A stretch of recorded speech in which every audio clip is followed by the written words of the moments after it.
Evening, my little angel. I was touched and I thought a lot. The difficulties of children when you first go to school and the similar challenges of parents and teachers to raise and still protect you. The harmony with each other and connection with the place where we are going is always something we must all strive for. I always know the hardship that each generation and even each of us faces are different. You know, sometimes I feel ashamed because I got angry with you for what you did because you were yourself. But sometimes I did really wish you could share some of my worries. So after all, patience is always required in such cases, I think.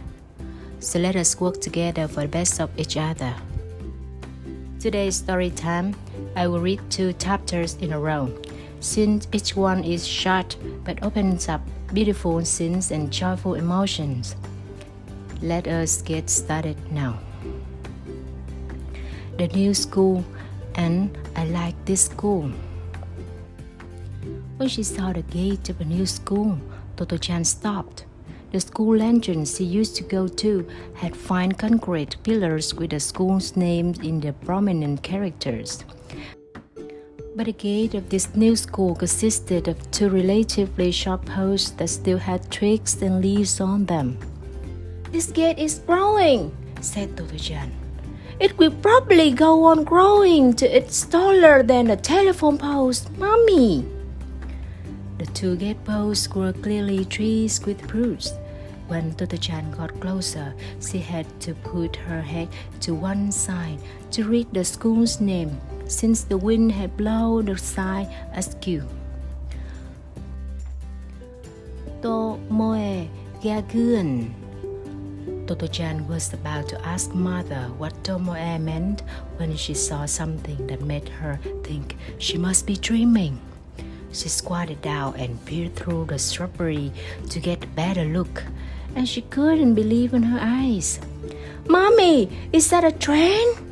There, on the school grounds."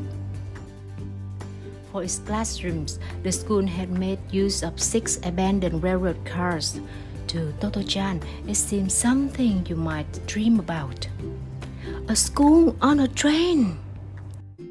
The window of the railroad cars sparkled in the morning sunlight, but the eyes of the rosy-cheeked little girl gazing at them through the shrubbery sparkled even more. A moment later, Totto-chan let out a whoop of joy. "Wow!"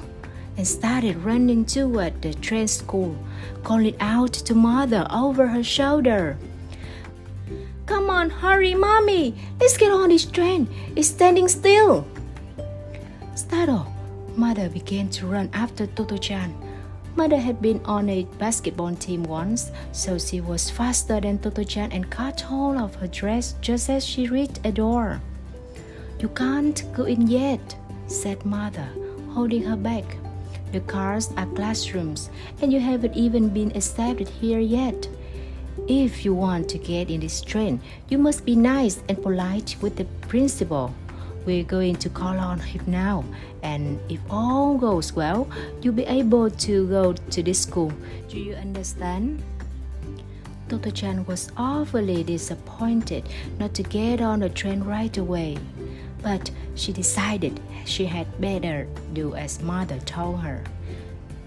"All right," she said, and then added, "I like this school really much."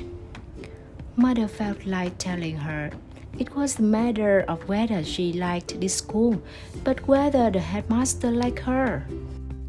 But she just let go of Totto-chan's dress, took hold of her head, and started walking toward the headmaster's office. All of the railroad cars were quiet, for the day's first classes had begun. Instead of a wall, the not very spacious school grounds were surrounded by trees, and there were flower beds full of red and yellow flowers. The headmaster's office wasn't in a railroad car, but was on the right-hand side of a 1-story building that stood at the top of a semicircular flight of about 7 stone steps opposite the gate. Totto-chan let go of mother's hands and raced up the steps, then turned around abruptly, almost causing mother turning to her. "What's the matter?" Mother asked, fearing Totto-chan might have changed her mind about the school. Standing above her on the top step, Totto-chan whispered to mother in a seriousness, "The man we are going to see must be a station master." Mother had plenty of patience as well as a great sense of fun. She put her face close to Totto-chan and whispered, "Why?" Totto-chan whispered back, "You said he was the headmaster, but if he owns all of these trains, he must be a station master." Mother had admitted it was unusual for a school to use all railroad cars, but there was no time to explain, so she simply said, "Let you ask him yourself. And anyway, what about Daddy? He plays the violin and owns several, but that doesn't make our house a violin shop, doesn't it?" "Oh, you are right. It doesn't," Totto-chan agreed, catching hold of mother's hand. So, that's the end of today's story. I wish my angel a good night's sleep with many beautiful dreams. See you next time.